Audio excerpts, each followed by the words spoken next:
Rasa Pictures proudly presents The Mentors.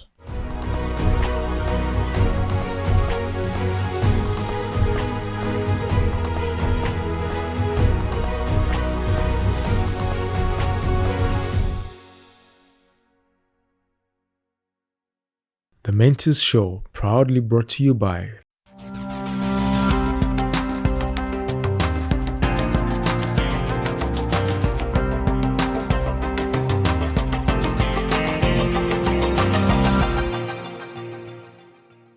This one is for the dreamers, the change makers, those who are never comfortable sitting on the sidelines, but rather ask boldly, why are things the way they are?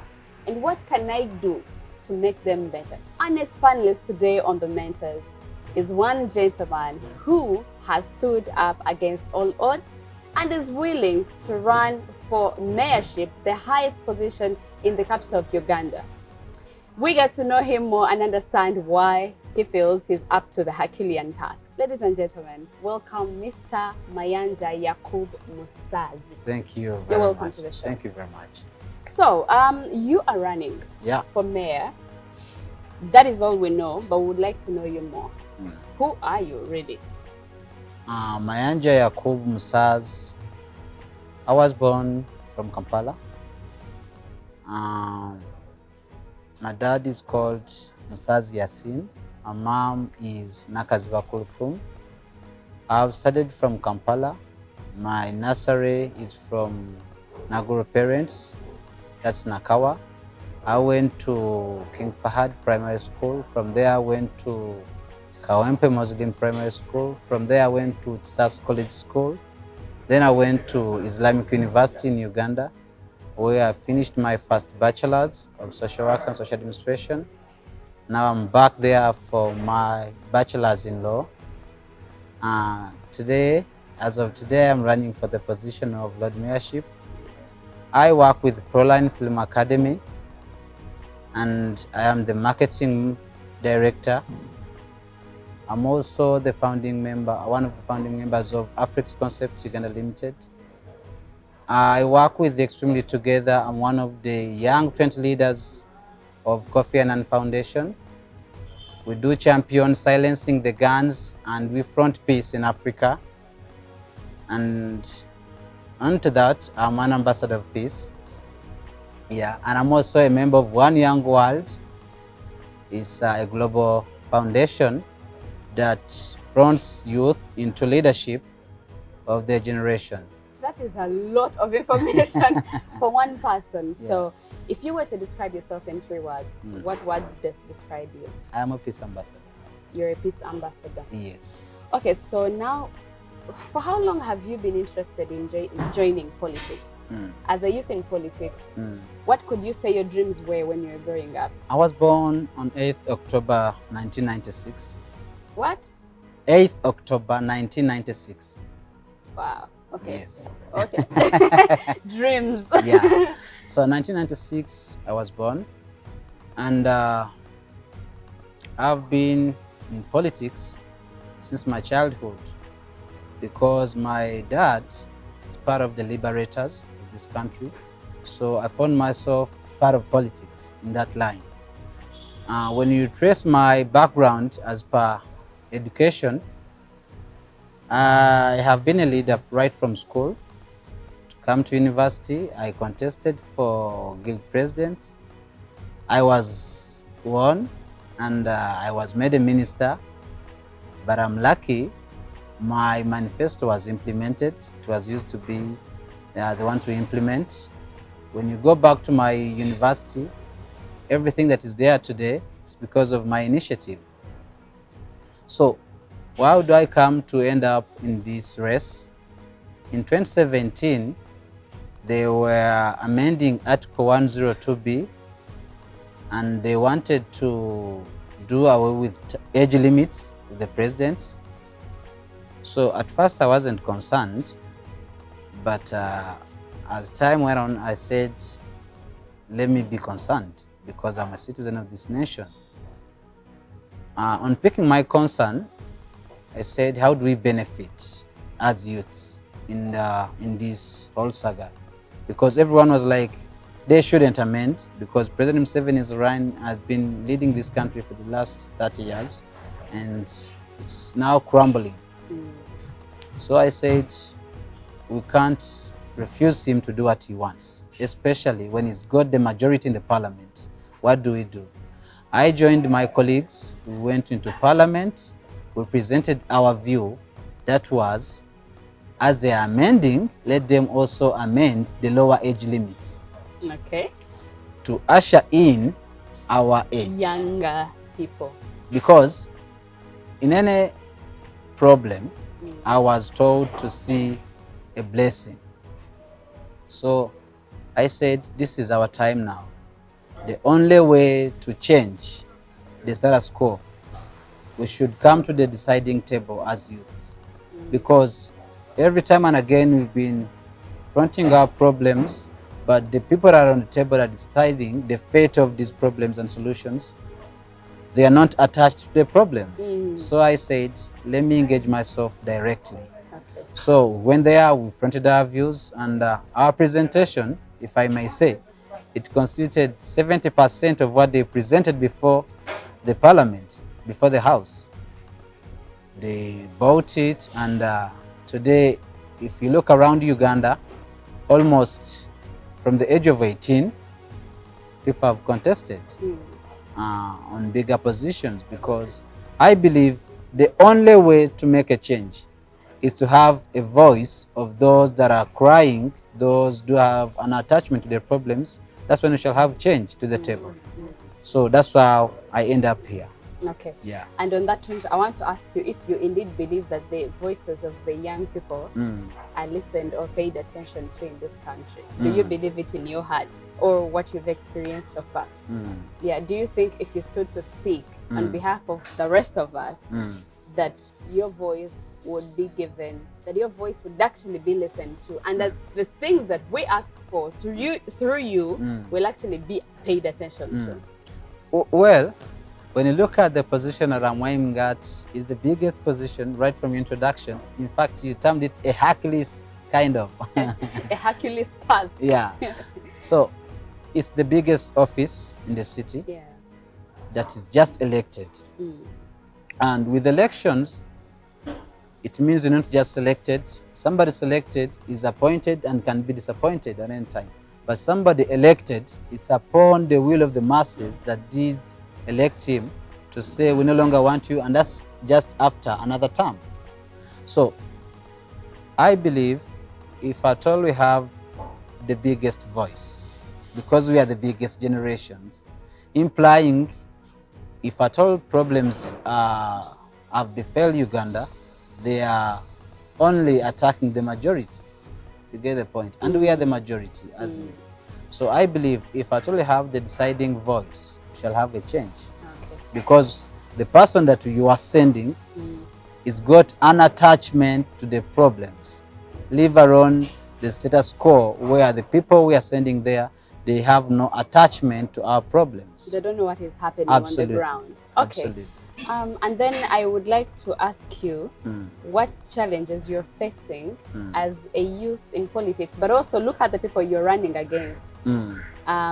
Popularity, fame, people, one would call them strongholds in politics.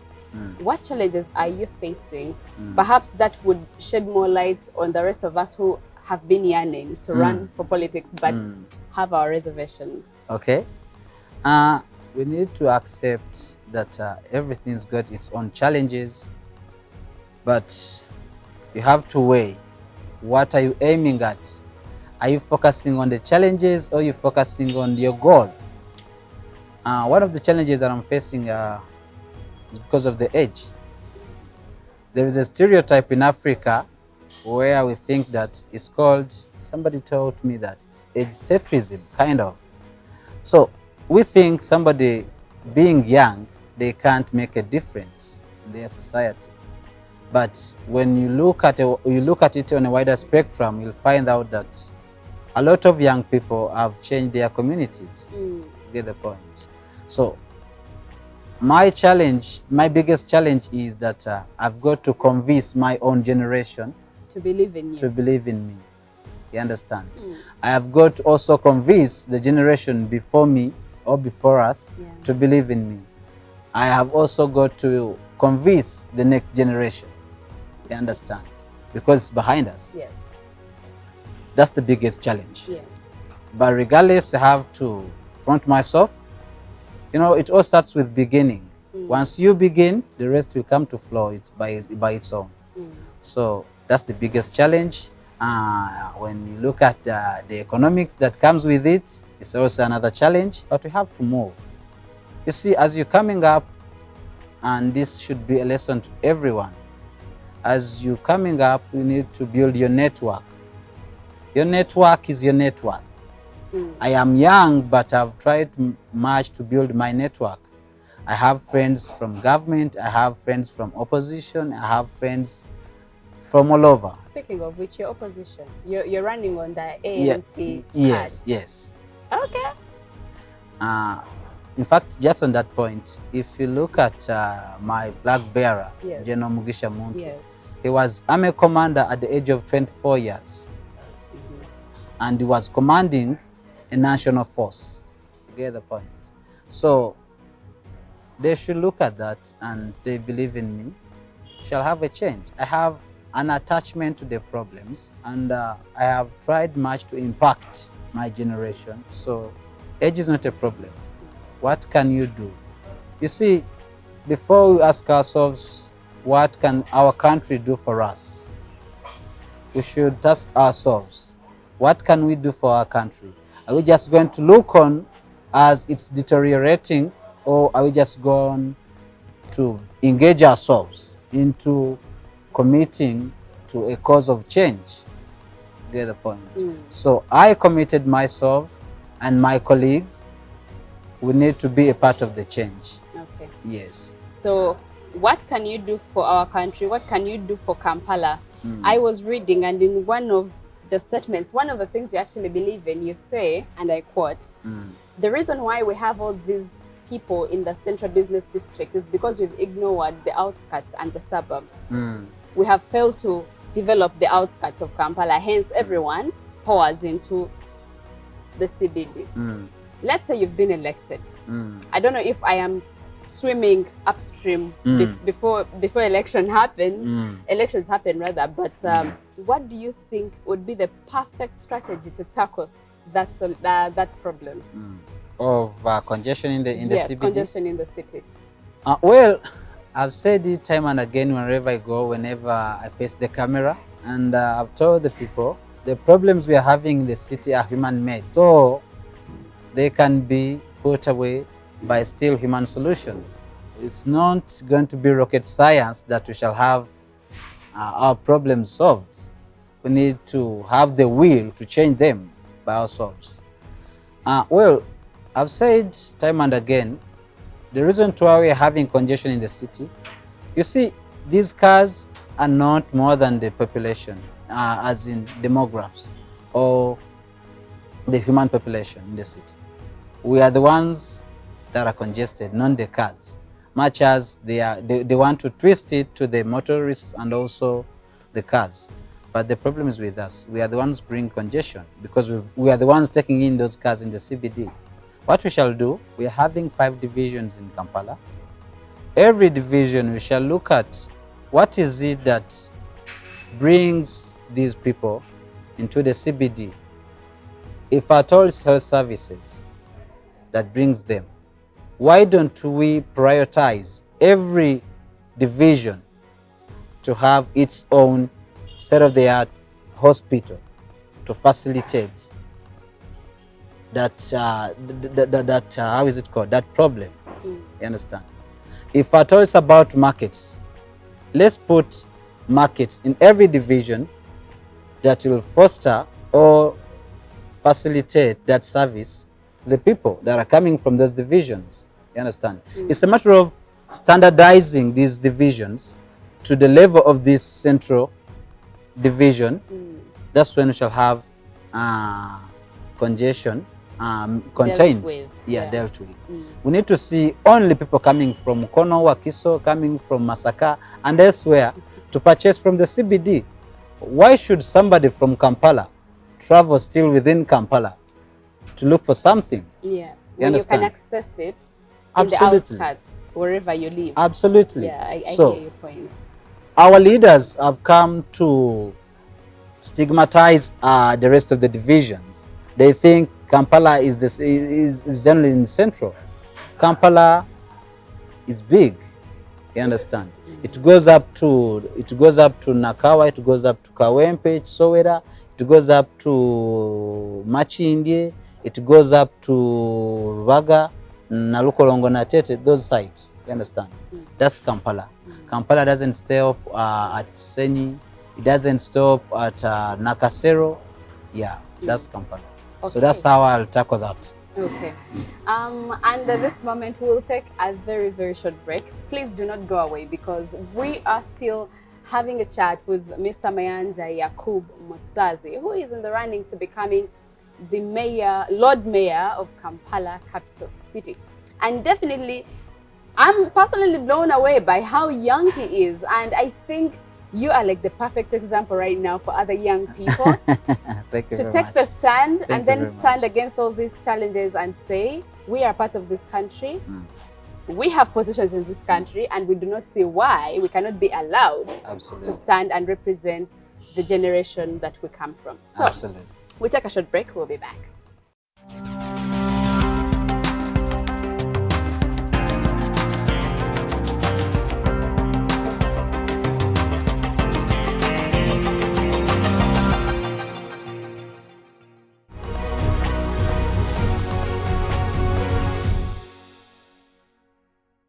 We appreciate that you're still watching the Mentors program. I'm Blessing Nasrinda and I'm still here having a conversation, a very deep conversation with Mr. Mayanja Yaquob Musaazi, who is currently in the running to becoming the Lord Mayor of Kampala. Now, if I may jog your mind just a little bit, this gentleman was nominated at the age of 23. He is currently 24 years old, and if that is not motivation enough for you to wake up and start thinking or rethinking your goals and life decisions, then I don't know what it is you're doing. So, before we went for the break, we were deep into the conversation. You're a young person in politics. There are challenges trying to convince your fellow young people to believe in you, to represent them, or to become their mouthpiece. There's another challenge of you trying to convince the older generation that you're capable. And then there's another challenge where there's another generation behind you. And regardless of that, you have still stood your ground and decided, I want to be a part of the change in this country. Now, we want to know where that drive is coming from and the stereotypes that come with being a young person running for office. Well, thank you very much. I said in the beginning that I've been in Kampala for the rest of my life. And I've looked at being a peace ambassador, it has took me far to see what people are going through. And it has made me carry out research of my country, Uganda, that has made me find out what really went wrong, what happened before, and where we headed. You realize that it was upon the will of those that said, let's not just look on while our country is tiring. They said, let us be a part of the change. When you look at their age then, they were young people, they were young men. Look at the president today that is running this country. He was very young when he said, I'll be president of this country. He was in Dar es Salaam then. He said it to his colleagues. When he came here, he fought and he became president.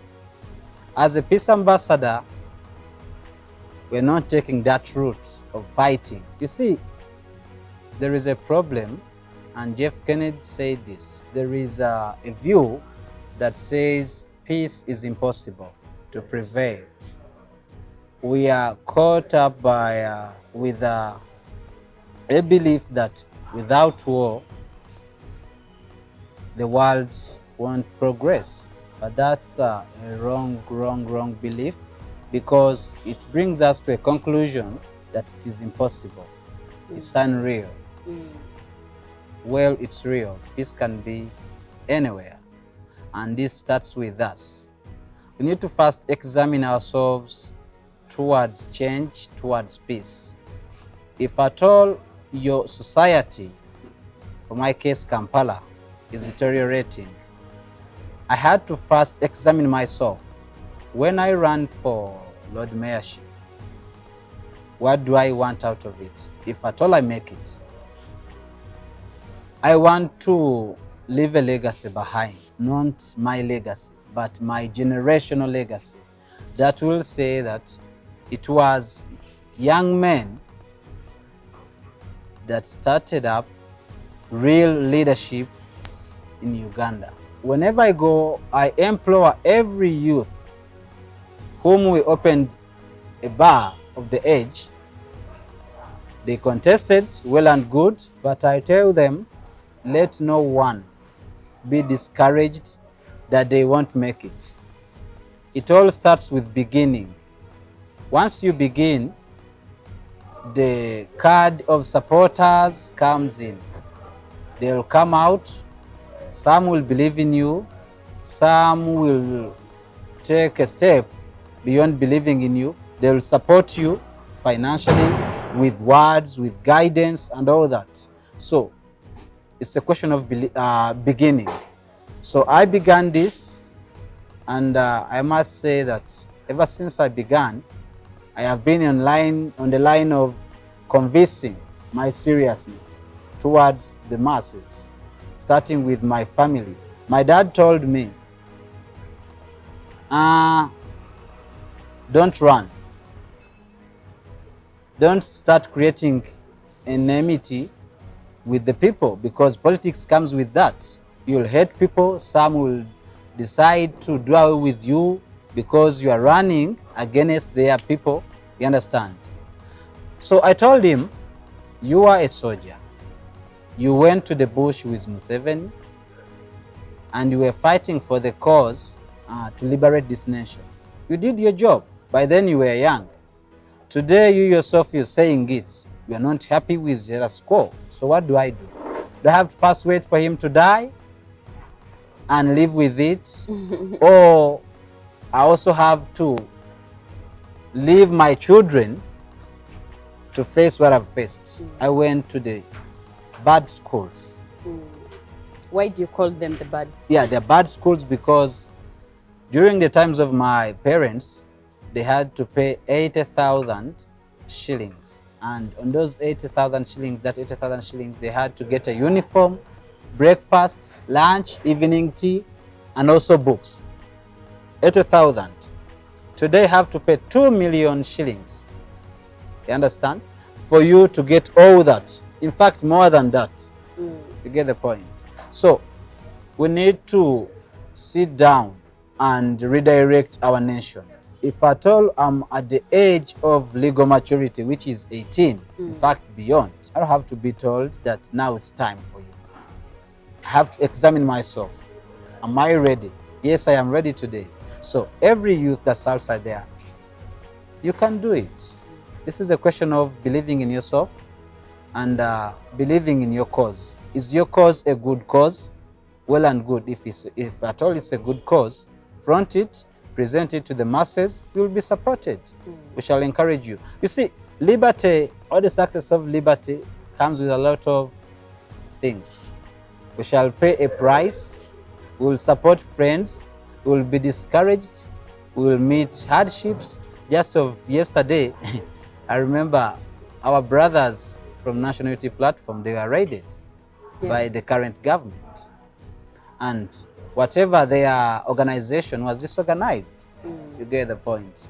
They are scaring us because if at all you look at that party, it's a youth-led party. The epitome of it, the flag bearer, is a youth. So they used a lot of power on raiding it. This is not the first time they are doing this, but when you look at the way, the gravity they used on raiding this this office, you'll find out that they realize they are attacking youth, meaning they believe in our power, as in the youth power. Leave alone the people power. People covers a lot of people, the young, the infants, the youth, the old, but the youth power is a key power to transformation. You get the point? That's why yesterday when they were reading it, they used a lot of force to drill down or to bring down the youth power. But youth shouldn't say this is the end of it. They have raided us, so with the fear of they'll imprison us, they'll take us to places we can't tell. They shouldn't fear. It's not our task to live. That's the task of our Lord, for us to live. What we've got to do is to praise Him and pray that we live. But on that note, if you bring in that element, then I'm also reminded that you credit yourself as a human rights defender. Yes. And perhaps as youths, we do not understand when our rights are being violated. Do you think that there is enough knowledge amongst us to understand when we are being violated? And if we are indeed being violated, where do we run to? Where do we look to? Yeah. On that note still, I want to appreciate them for keeping sanity yesterday, because we all expected them to retaliate, but they didn't.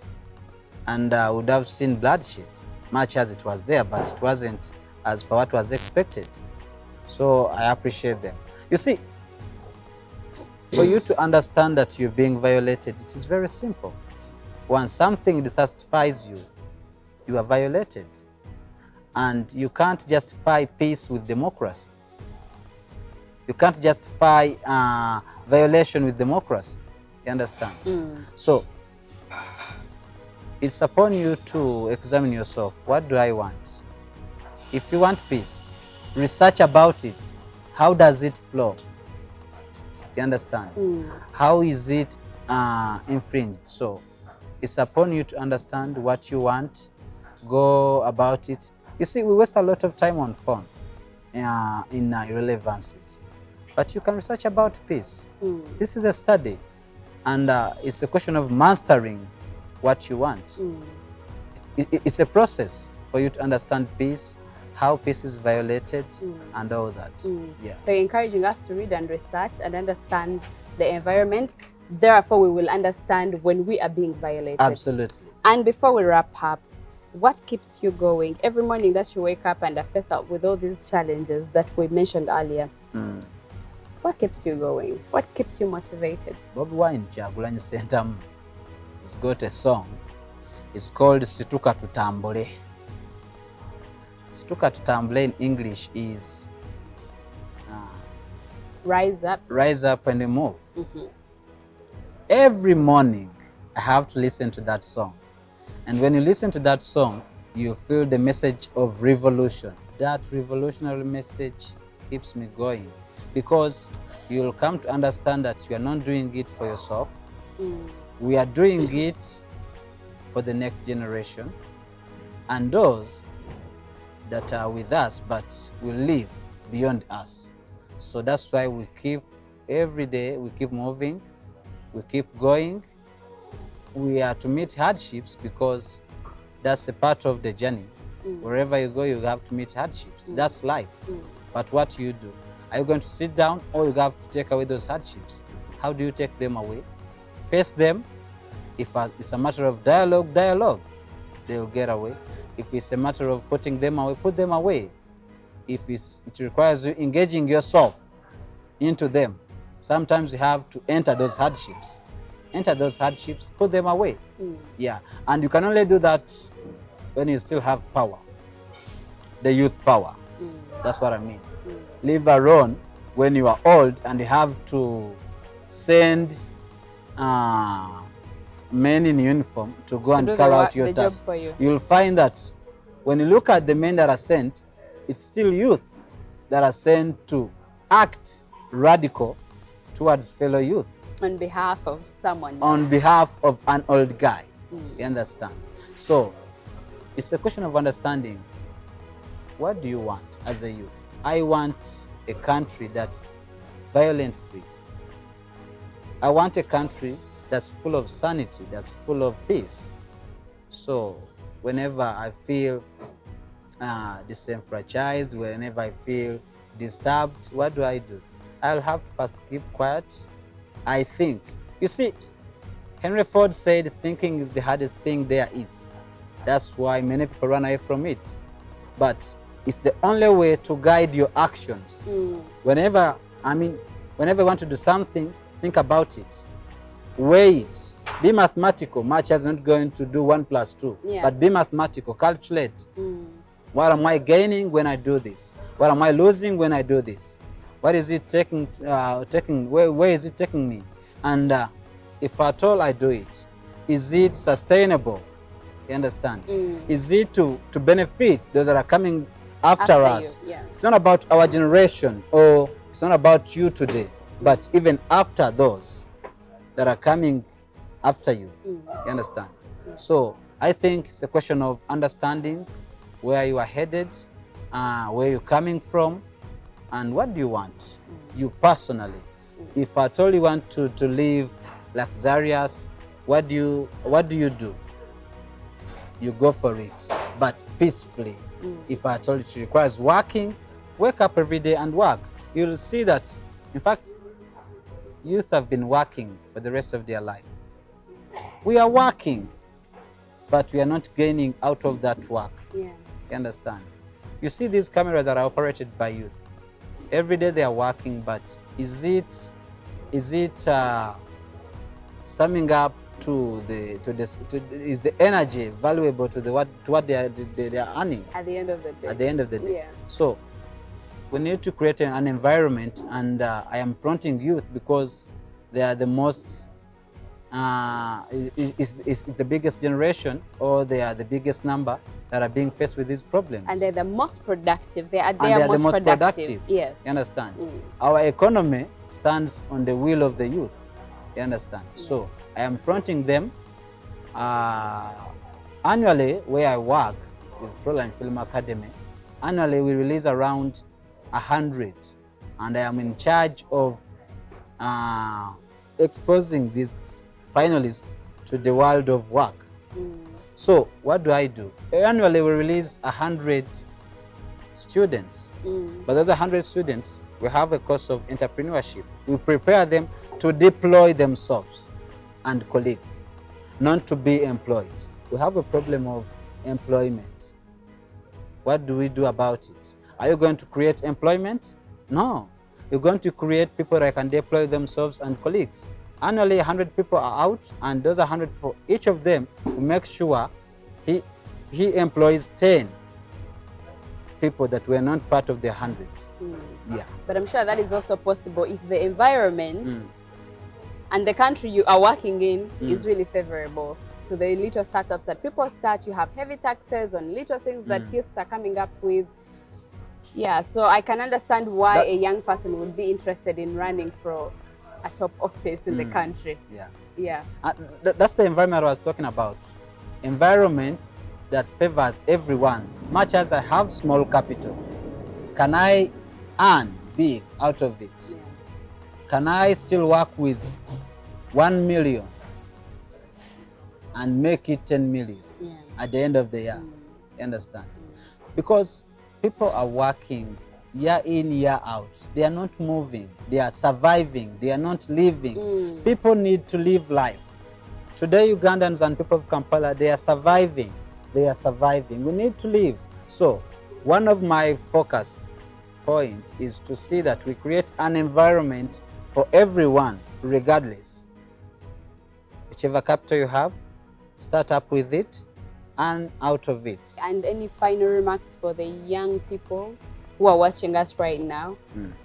Are scared. Actually, there's a group of young people that say, politics, it's none of my business. And usually we forget that whatever happens at the top affects us even at the bottom. So what would you say to the young people with that kind of mindset? Because we are trying to change mindsets. Make good use of your age as a youth. Be a responsible citizen. Position yourself. If you want to make a change, see what you can do. Identify your potential. If your potential is in campaigning, campaign. for a good cause. If your potential is in supporting, support for a good cause. If it's in being a candidate, become a candidate, because we have leveled the ground at that stage.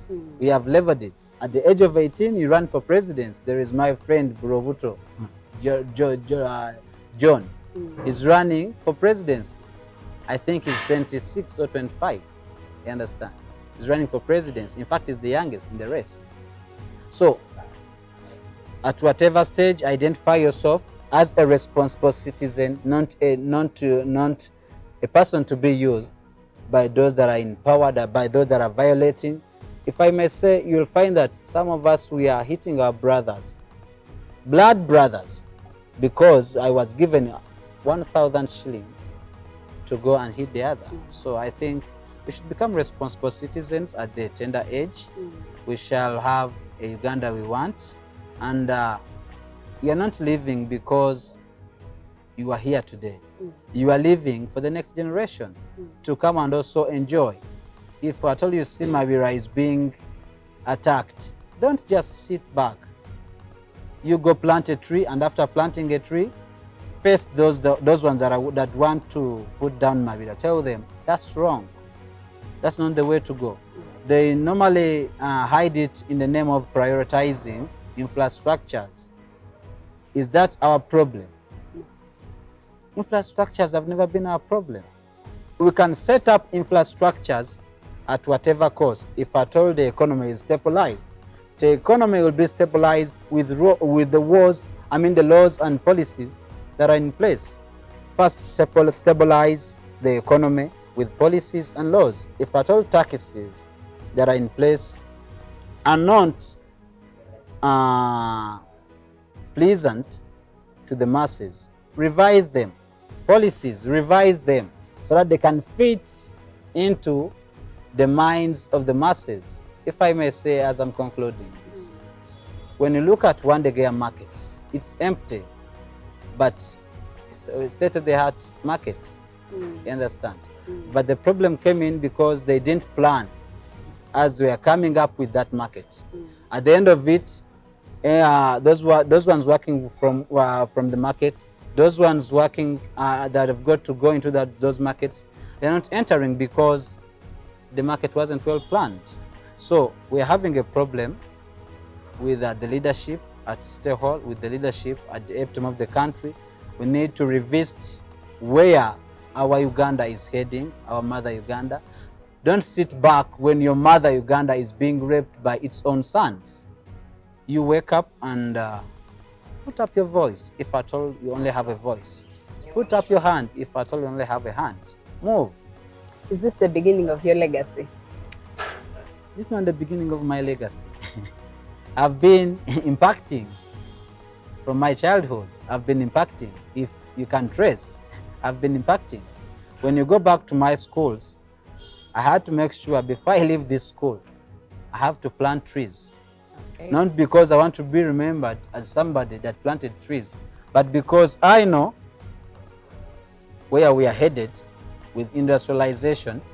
Trees are cut down. So let me leave one here. It will fill the gap that is put by with industrialization. I have impacted in charity. I have impacted in many things. Me just going to sit down and talking to young people and de-radicalize them, because I said I work with Extremely Together that deals with silencing guns in Africa. It's a Kofi Annan Foundation. When I say Kofi Annan, everyone out there, you know Kofi Annan. So he left a legacy for us to move. We need to guide our fellow youth not to engage themselves in terrorism and extremely violent actions. I have talked to some of them from Al-Shabaab, I've talked to some of them from ADF and any other rebel groups. So that's how I've impacted. Well done. So it's not that my legacy starts with politics. Legacy starts from wherever you are. You can start with your neighbor. If at all he or she doesn't have food and you have it in plenty, share with them. That's part of your legacy. Yeah. Thank you so much. You're welcome. And thank you for coming on the show. Thank you very much. And definitely that was Mr. Musaazi Mayanja Yaquob joining us on the show.